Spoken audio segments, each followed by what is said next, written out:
Marcus Thompson stared at his phone for the 37th time that morning, his thumb hovering over Sarah's contact.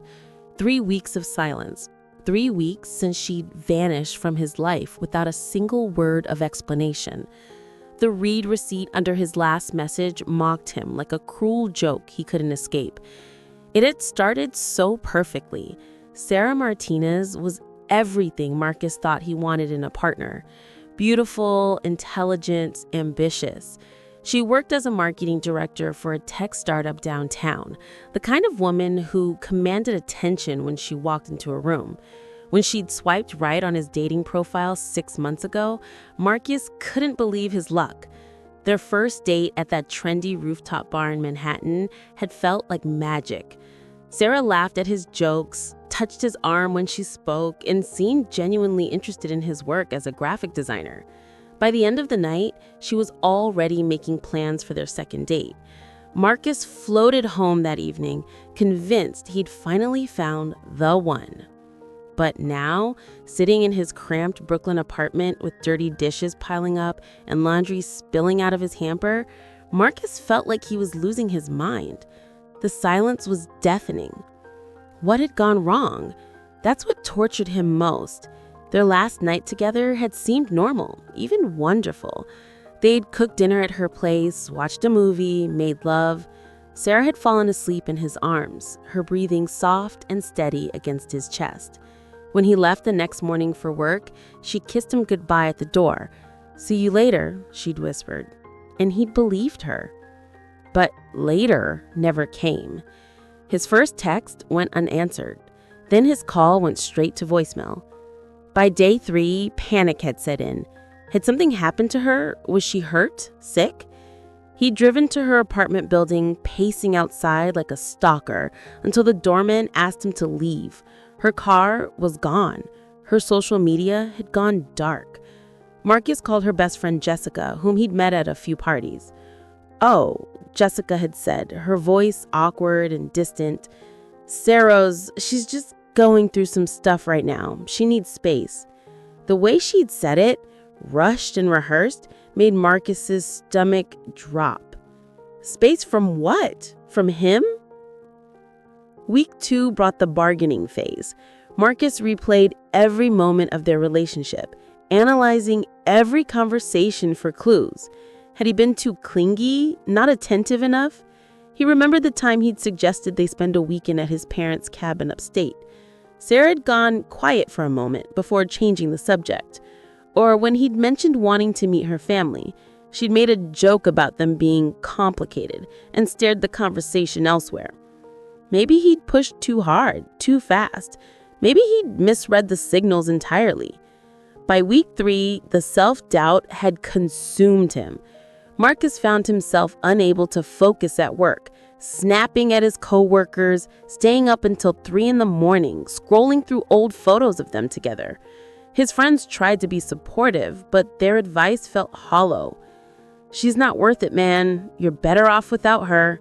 Just move on." But how do you move on from someone who never gave you closure? How do you heal from a wound that was never acknowledged? The worst part wasn't even the rejection. It was the complete erasure of what they'd shared. Sarah had deleted him from her life as easily as deleting an app from her phone. 6 months of memories, inside jokes, intimate moments, all of it apparently meaningless enough to abandon without explanation. Marcus started questioning everything about himself. Was he that forgettable, that unworthy of basic human decency? He'd catch glimpses of his reflection and see a man he barely recognized, hollow-eyed, unshaven, diminished.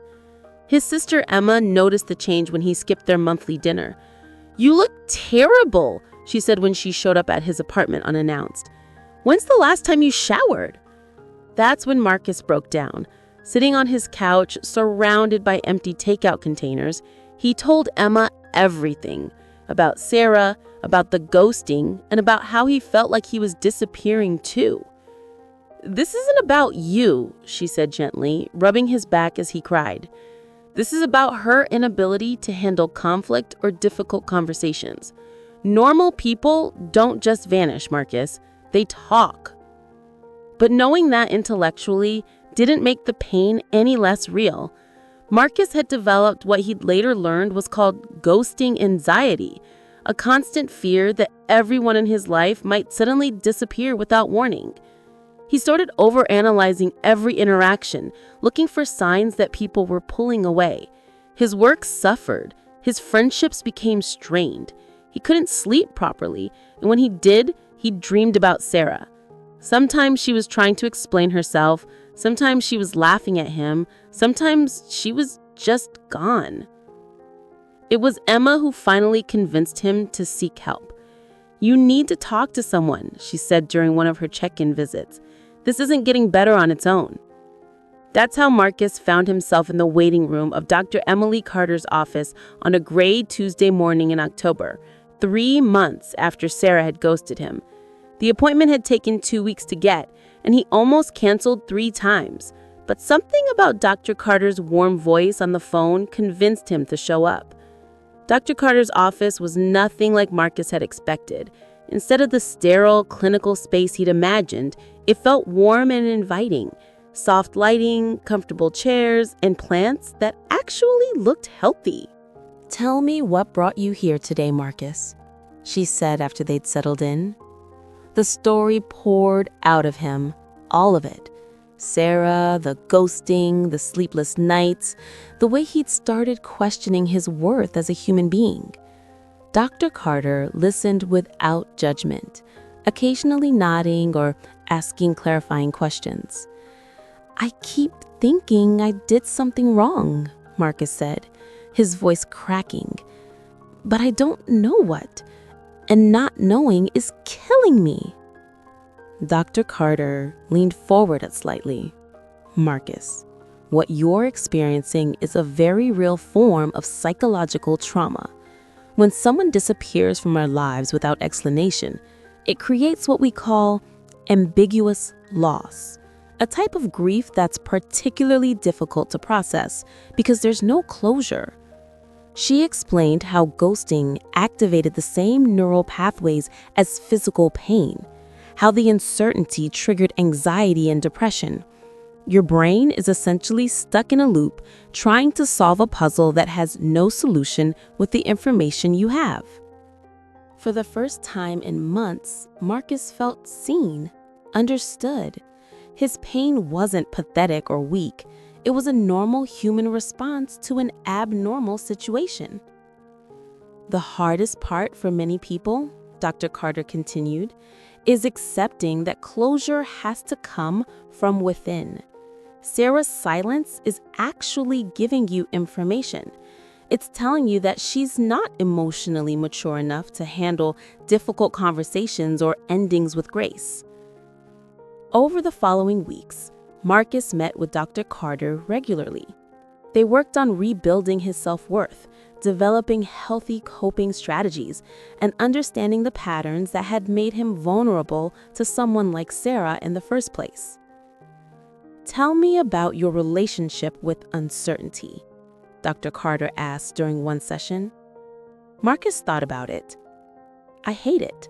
I need to know where I stand with people." And yet, life is full of uncertainty.